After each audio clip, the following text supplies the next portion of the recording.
শিক্ষাগত যোগ্যতার ভিত্তিতে স্বাবলম্বী করার জন্য খালেদা জিয়া ইন্টারমিডিয়েট পর্যন্ত ফ্রি করেছিলেন, বাকি একদম অনার্স পর্যন্ত স্নাতক পর্যন্ত এবার ইনশাল্লাহ আমরা ফ্রি করব মেয়েদের জন্য। আগামী জুন পর্যন্ত সারা বাংলাদেশে আমরা 41 লক্ষ পরিবার দিব, পরিবারের হাতে ফ্যামিলি কার্ড পৌঁছে দিব। সেই হিসেবে প্রত্যেকটি উপজেলায় গড়ে প্রায় 7,000 পরিবারের কাছে, প্রত্যেকটি সারা বাংলাদেশের প্রত্যেকটি উপজেলায় আমরা 7,000 পরিবারের কাছে গড়ে আমরা ফ্যামিলি কার্ড পৌঁছে দিব। তখন ইনশাল্লাহ আগামী বছরের মধ্যে আপনাদের এইবার যেরকম 600 পরিবার পেয়েছেন, ইনশাল্লাহ আরও কয়েক হাজার পরিবার আপনারা ফ্যামিলি কার্ডের আওতাভুক্ত হবেন। আমাদের ফ্যামিলি কার্ড করার উদ্দেশ্য কী ছিল? এই যে আমি আসার সময় দেখলাম অনেকগুলো স্কুলের বাচ্চা মেয়ে দাঁড়িয়েছিল। আমরা যেটা মনে করি, আমরা বিএনপি যেটা মনে করি যে এই যে আমাদের বাংলাদেশ, এই বাংলাদেশকে যদি সামনের দিকে এগিয়ে নিয়ে যেতে হয় তাহলে পুরুষের পাশাপাশি নারীদেরকেও শিক্ষা এবং একই সাথে অর্থনৈতিকভাবে আমাদের স্বাবলম্বী করতে হবে। আপনাদের নিশ্চয়ই অনেকের মনে আছে দেশনেত্রী বেগম খালেদা জিয়ার সময় দেশনেত্রী বেগম খালেদা জিয়া মেয়েদের শিক্ষার জন্য ক্লাস 1 থেকে ইন্টারমিডিয়েট পর্যন্ত উনি ফ্রি করে দিয়েছিলেন, শিক্ষা ব্যবস্থা ফ্রি করে দিয়েছিলেন।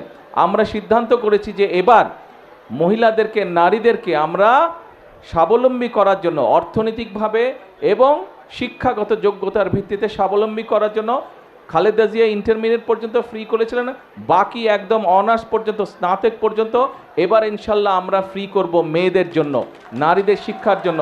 নারীদের শিক্ষা ব্যবস্থা আমরা স্নাতক পর্যন্ত বা ডিগ্রি পর্যন্ত, আমরা স্নাতক পর্যন্ত অনার্স পর্যন্ত আমরা ফ্রি করব।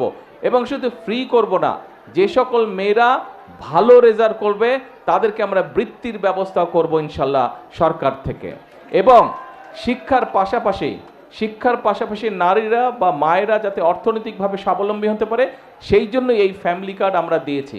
এই যে এখানে আমরা 3 জন মায়ের সাথে কথা বললাম, এর বাইরেও আপনারা প্রায় যে 600 মা আছেন, আপনারা নিশ্চয়ই গত 2 মাস যাবত যে ফ্যামিলি কার্ড পাচ্ছেন।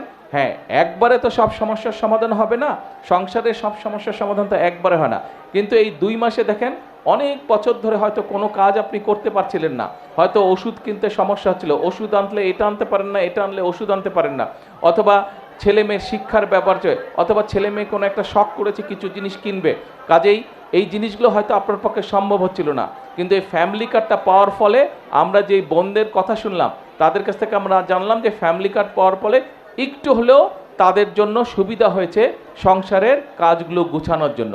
আমাদের লক্ষ্য এটাই, আমাদের উদ্দেশ্য এটাই যে আমাদের মায়েরা যাতে একটু হলেও ভালো থাকতে পারে, দেশের মানুষ যাতে একটু হলেই ভালো থাকতে পারে। প্রিয় মায়েরা, প্রিয় বোনেরা, আজকে আমাদেরকে যদি সামনের দিকে দেশকে এগিয়ে নিয়ে যেতে হয়, যদি দেশের মাদের হাতে, প্রত্যেকটি নারীর হাতে যদি ফ্যামিলি কার্ড পৌঁছে দিতে হয়, তাহলে আপনাদের সাহায্য, আপনাদের সমর্থন, আপনাদের সহযোগিতা বর্তমান বিএনপি সরকারের প্রয়োজন।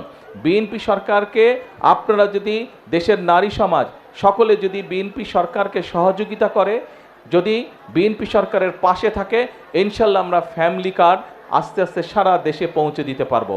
এবং আমরা দৃঢ়ভাবে বিশ্বাস করি যে ফ্যামিলি কার্ডের মাধ্যমে আমরা সমাজে আমরা একটি বিরাট পরিবর্তন করতে সক্ষম হব ইনশাল্লাহ। কারণ ধীরে ধীরে শিক্ষার আলোয় আলোকিত হবে আমাদের নারীরা, একই সাথে অর্থনৈতিকভাবেও তারা ধীরে ধীরে শক্তিশালী হবে।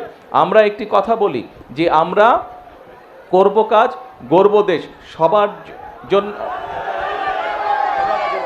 সবার আগে যেমন বাংলাদেশ বলি, একই কথা আমরা বলি সবার জন্য বাংলাদেশ। আমরা বলি করব কাজ, গর্ব দেশ, সবার আগে বাংলাদেশ, করব কাজ, গর্ব দেশ, সবার জন্য বাংলাদেশ।